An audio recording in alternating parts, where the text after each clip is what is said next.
But for the time being, let's just get into the structure. Okay, so let's take what I would call the simpler of the two structures, the neurodivergent person, and the thing they're supposed to be doing. Now, in the case of the neurodivergent person, we are talking about intrinsicality as the motivator. So, the interest, the motivation, the reward mechanism, all of these things are within the object itself. This is a relatively simple subject-object relationship. We have a perception of the internal state of the observer themselves. We are perpetually observing ourselves. We are aware of our thoughts as they are occurring.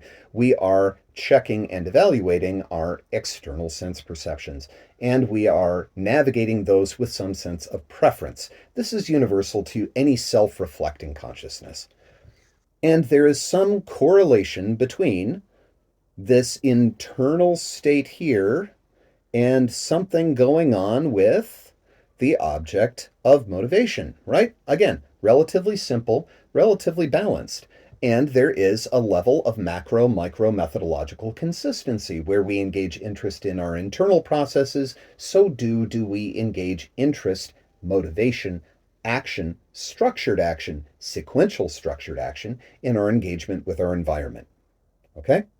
Now, let's talk about applying a socio-normative hierarchy to this process. So again, we have a subject, we have an object, but we also have other subjects.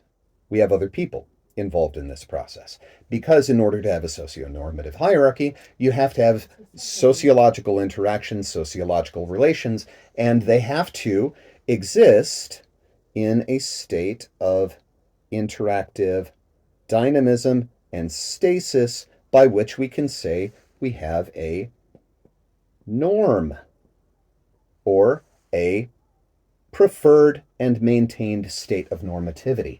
Now, take a look again at the prior video and the reward structure that is implied: external reward, extrinsic consequence, praise. These are all socio-normative feedback mechanisms. So, the person who is expected to engage with this thing in terms of their action, in terms of their cognitive interaction, what's going on inside them, they are not motivated by this.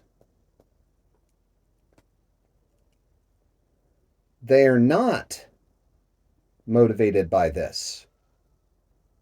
What they are instead motivated by is this external reward mechanism of socio-normative standards and feedback mechanisms. So, the internal state that is still perceiving, it is perceiving itself, it is perceiving that it has perceptions, it is navigating a series of preferences regarding its internal perceptions.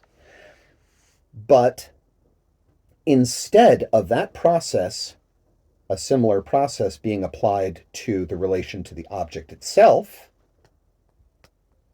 that is now being applied to the external state and the external feedback mechanism of this socio-normative collective.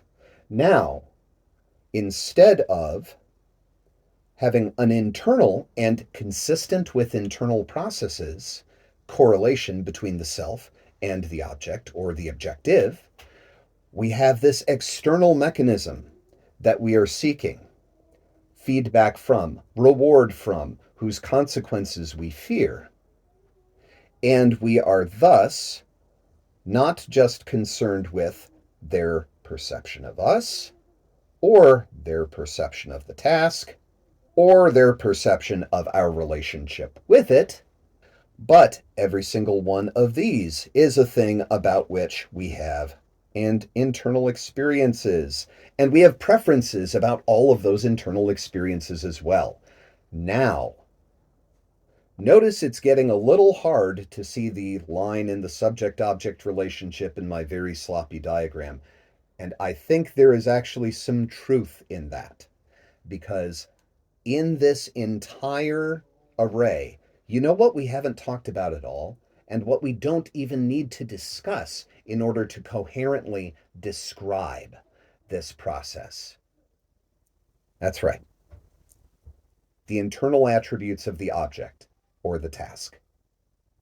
We don't need to talk about the object of the task at all in order to describe this system with a relatively robust degree of detail.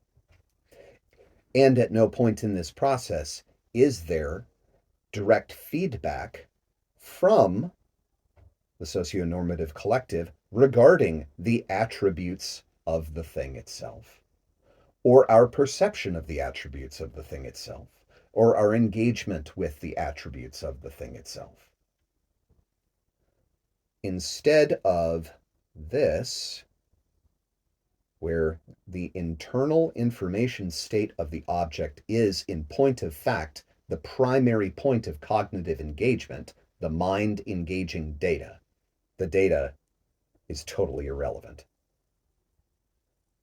Now, outside of a context of presumptive and forcibly asserted innateness to this second state here,